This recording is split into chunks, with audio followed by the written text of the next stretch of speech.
Morning coffee talk.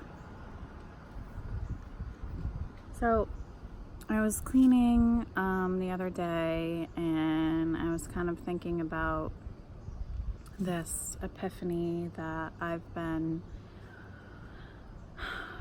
working through and trying to embrace and trying to accept, which is people don't change.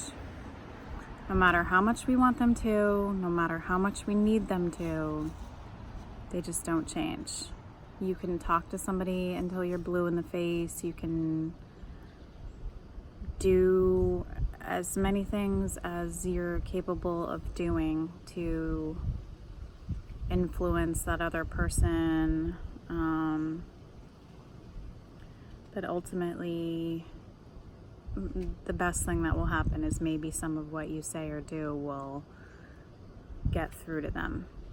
But they have to realize on their own what it is that they need to change. And not only do they have to come to the realization of what that is, but they also have to want to change. So you might point something out to somebody and say, hey, you do this. And they'll think about it and they'll say, oh yeah, I do. But they still have to want to change it. So it's not even enough for them to realize it's something that has to change. It's like they still have to want to put in the work to change that. And they also have to feel like they're accountable. So if you say something to somebody and they're in denial or they don't agree with you, unfortunately, it's just not going to happen. So knowing all of this, I've kind of been in this stage of my life where I'm like, okay, I know no matter what I say that people just aren't going to change. So then I start to look at myself like, what is my current situation right now? Is there something going on in my life that's very stressful, that's causing me to look to other people and say, I wish this person would do this. I wish this person would give me this. I wish this person would have this role in my life. So that's step one, is like looking at my situation and saying, is my problem with this other person accurate right now? Or am I just like wrapped up in my own life and things that are going on, and that's why I'm focusing so much on somebody else? Then I try to say to myself, is this really about this other person, or is it coming from somewhere else? Did something happen when I was a kid and therefore it's like influencing what I'm expecting now? Or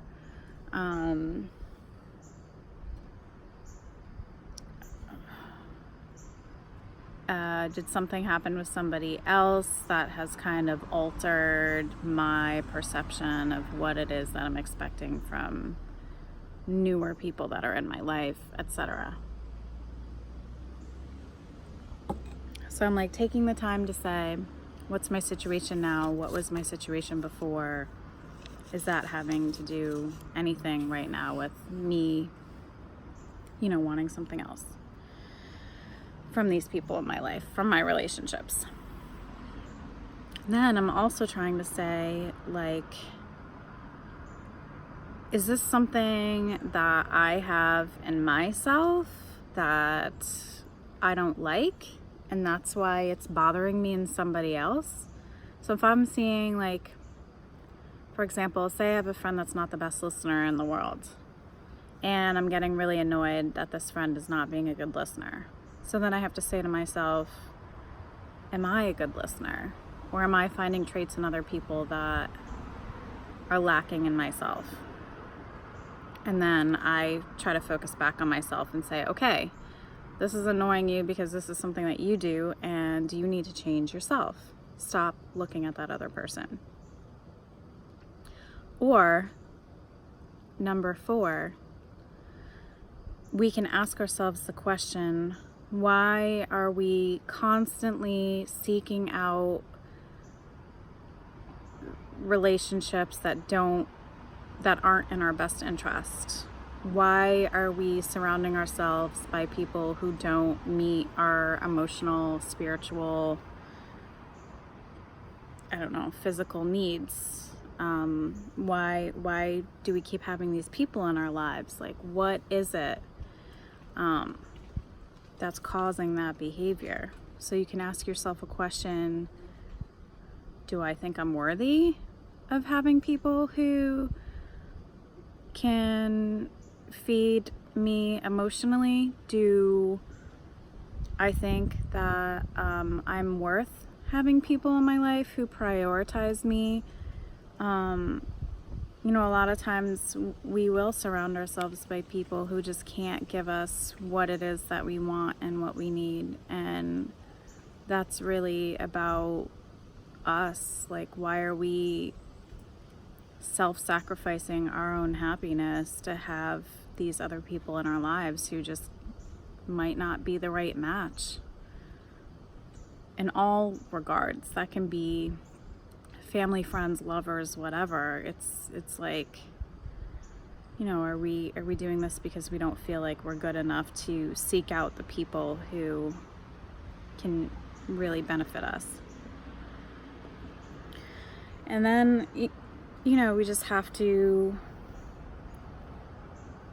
So after all of this hemming and hawing, I was like, okay, I'm realizing all of these things. I'm trying to focus on myself and say, like, all right, like, I can work on me. I can do what I need to do, and that's all I can do. So then I came to this point where I was like, okay, well, what can I do about other people then? And my conclusion is that we just have to accept who people are, and we have to accept what it is that they do, even if we don't like it, because it's not our choice and it's none of our business. We can pray, we can trust in the higher power, we can hope and have faith that the bigger plan is going to be better than what is right now. That if we're having difficult relationships with people in our lives, then ultimately what are we learning from this, and is this knowledge going to get us to like a higher plane than we are now? And what can my life look like from learning these things?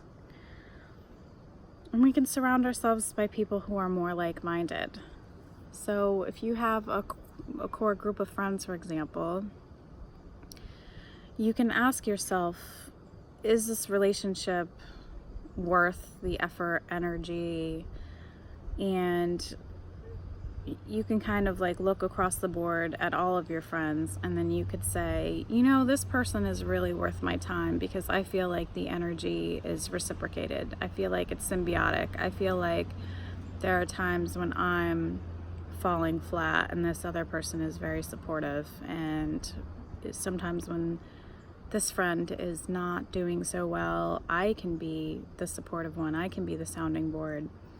And so it's really good to surround yourself with people who have the same kinds of needs as yours, because then they can help you navigate your life. And we can also choose to walk away. We can look at a relationship and say, you know what, this is doing more damage than good. I really can't wrap my head around this. It's detrimental to me. I'm not feeling good about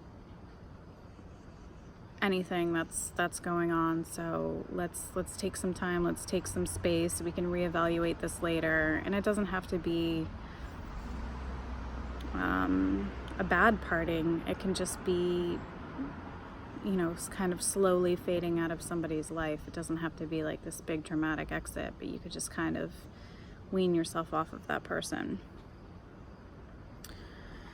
So, I'm trying to think if there's anything else I want to say.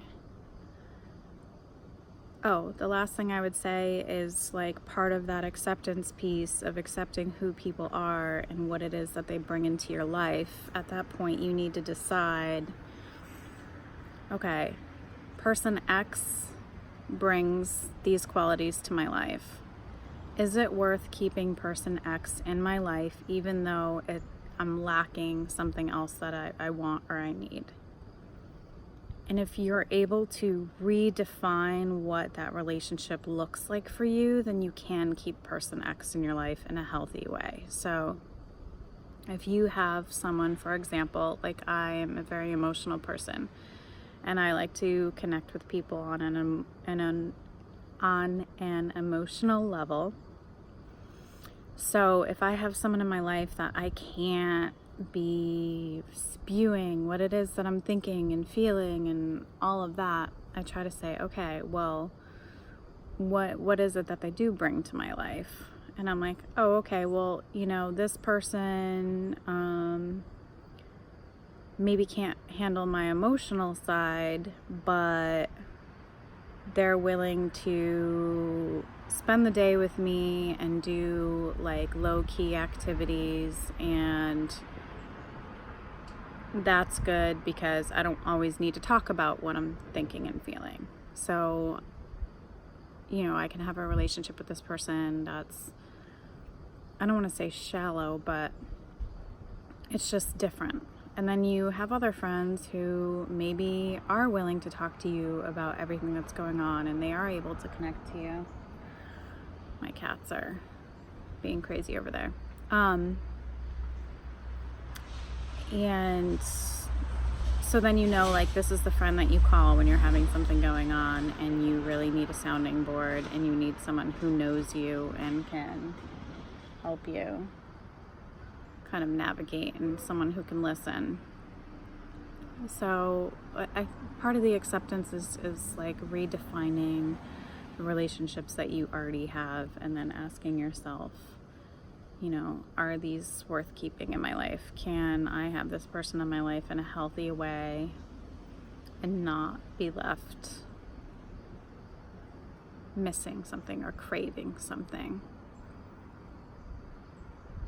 And I think the last thing I would say about that too is when we are missing and craving these things, are we able to look to ourselves and to kind of fill that emotional void that we're feeling?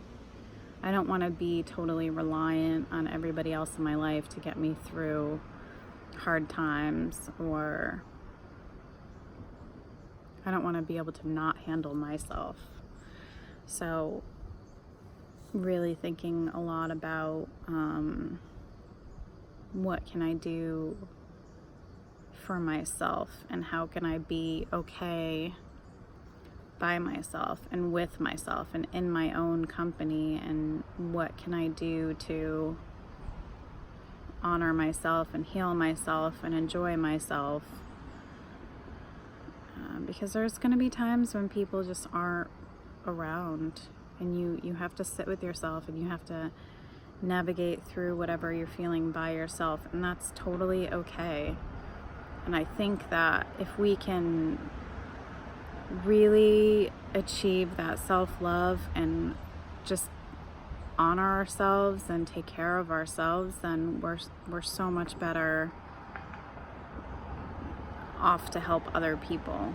And if we can love ourselves, then we're able to have much better relationships with everybody else. It's essential. We have to have self-love in order to have happy, healthy relationships around us. And this is a huge key component, I think, in raising kids too, is, let's teach them to be self-sufficient and love themselves, because then when they go out into the world, they're not going to feel lost. They're going to know that they can count on themselves and they can take care of themselves and they can love themselves in a way that good things will come into their lives. Thanks for watching.